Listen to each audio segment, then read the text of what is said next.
really have a wonderful opportunity to pick their brains and ask them a lot of questions about what it takes to get into the team. And it's not only that, but to get in, to stay there, to maintain. This is going to be interactive.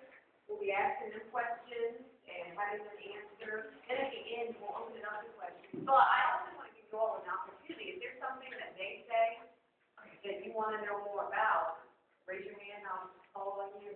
We'll do it that way. That way you can get the most out of it, and it's not just us talking to you all. Let me get an idea. What all do you all, the presenters this afternoon, we will have a wonderful panel. First, on the end, Mr. Lee Croft. He is a graduate of Central State University. He is the founder and CEO of Triple Cross Entertainment and Management. Currently, he is the director of A&R. Okay. And uses his 10 years of experience to work with young executives and creative artists in the industry. Actually, let's go ahead. I want to give you an opportunity to say a little more about how you got into the industry, exactly what it is that you do on a daily basis. I started in the industry probably earlier, probably around 97, 98. Started out, I wanted to be in the music business. I couldn't rap though. Couldn't be rapping. I don't play the instrument. I don't DJ. I don't dance. I don't do videos. But I do know something good. I do know when something is bad. I do know when something is terrible. I do know when something can make you some money. I do know that. That was my skill. So I had to use the skills that I had. I didn't have my friends maybe had 10 more skills than I did. I only had one. So to learn to use that one just as good as those who use 10. And with that said, I had a rapper. I said, well, I'm going to go out and start making them and find me a rapper. Just so happened, a young man that was out, I used to hang out with him. His father, actually, as a matter of fact. And he said, my son is, really doing music. He wants to be a rapper. Yeah, hot. Probably could have been Lil Wayne before Lil Wayne.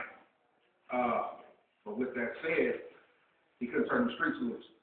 So, all the talent in the world, if you cannot focus, if you cannot set your goals high, if your expectations of yourself and of the people around you cannot be high in order to achieve what you need to achieve, you will not be successful.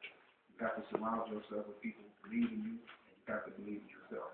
So the money in the streets were more important than him solidifying his music career. So I lost one. Had a singer. She was good, sang like an angel. Mahalia Jackson, B&T Price, sang like an angel. She decided she didn't have a good family background. Father wasn't in her life. Her mother was unstable.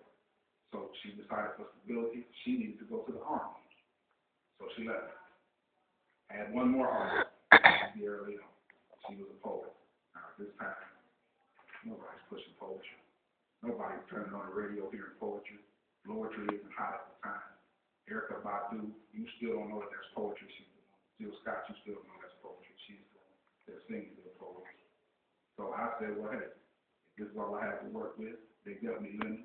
I guess I'll try to make a little bit of lemonade with a little sprinkle on it. So that's what I did. I took the effort and time that I would put into any rap artist, any R&B singer, and I put that same effort into a poet. And with that said, we were underground success. I had 2, 3 separate singles playing on 3 of the independent hottest stations in the Midwest, into the East Coast, down south as well. Numerous interviews, Essence Magazine. You look her up, you'll see her pedigree. But it all started in Toledo with an idea. When we pushing poetry CDs, like they push rap CDs, you hear them selling. I was pushing rap CDs out of the back of my trunk. Anybody heard that? Raise your hand if you heard that. I was pushing poetry out the back of my trunk. And I had to tell people, baby, I don't sell soap, I sell hope. And that's what was in that music. That was in her message. Hope was in her message. And I felt like at the time it came along, the culture and the state of our community, our society, needed to hear a certain specific message from a prophet at that time. And she brought such a stern, hard, cold message, but she had so much polish to it. It had to catch on. I don't care what radio station, what A&R, what program director you took it to, what color they were.